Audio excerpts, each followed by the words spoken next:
My daughter, Queen Elizabeth, who has been the Queen of England since 1953, thought I should come to America for a short while. And so I bring you greetings from the British Isles. Thank you for letting me come to your lovely ladies' tea. You know, we love tea in England. Flying over to the USA on the British Airways, I was thinking of connections England has with this camp. First of all, I understand that John Wesley and his beliefs are very important to you. We, of course, claim John Wesley. He went to Oxford University and was a great student there. Afterwards, he became a powerful minister. But many people did not like him. That is, some of the officials did not. Why, you may say? Well, I will give you one example. In the city of Bath, England, which is famous for its Roman baths, beautiful countryside and cathedrals, the Lord Mayor of Bath disliked John Wesley intensely. It was because when John Wesley came to Bath, or any other place, and when he had services there, all of the gambling places were closed, shut down. Houses of ill repute, like brothels for prostitutes, taverns, all of these were instantly closed when people were converted. So you see, Mr. Wesley was a real detriment to the money-making business. One day, this really happened.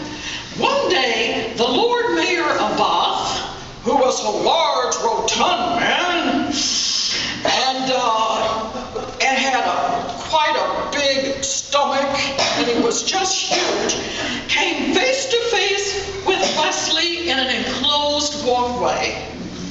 The Lord Mayor bellowed, "I will not let a fool pass me!" He shouted.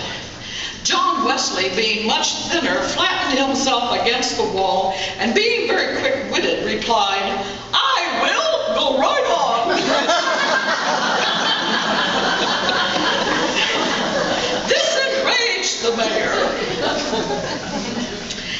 John's brother, Charles, as you may have heard of, wrote about 8,000 hymns, many of which we still sing today. So the Wesley brothers caused a great reformation in England, and we're very indebted to the Wesleys. Also, the Salvation Army was born in England, in London, in fact.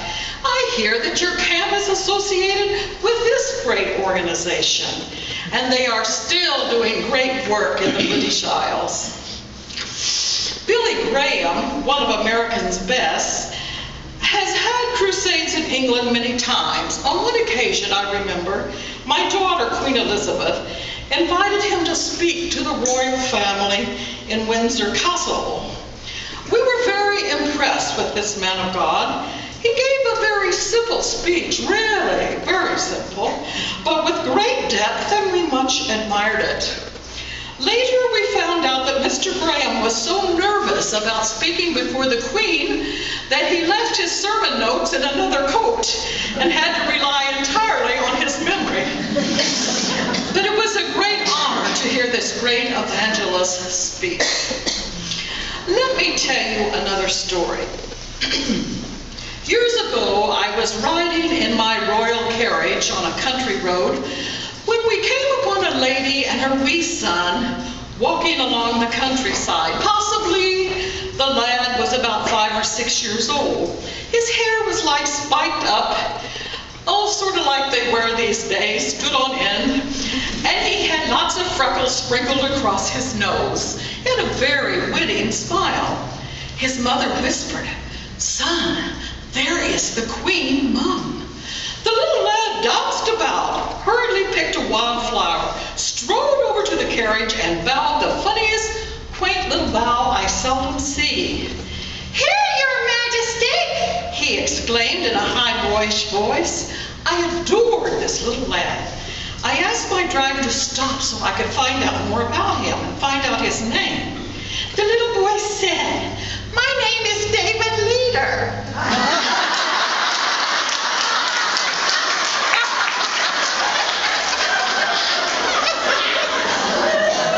And he grinned, showing some missing teeth. How I wish I had had a camera. He was simply adorable. And now I am told that the little lad has grown up to be a fiery preacher, maybe a bit like John Wesley. And I understand he will even be in your pulpit here next week. How exciting! I am overjoyed. It shows God's faithfulness, does it not? I regret that I must go back to England and miss your good services. It has been my enormous honor to meet with you ladies today. Please come to England and visit us. We do have extraordinary tea parties, you know.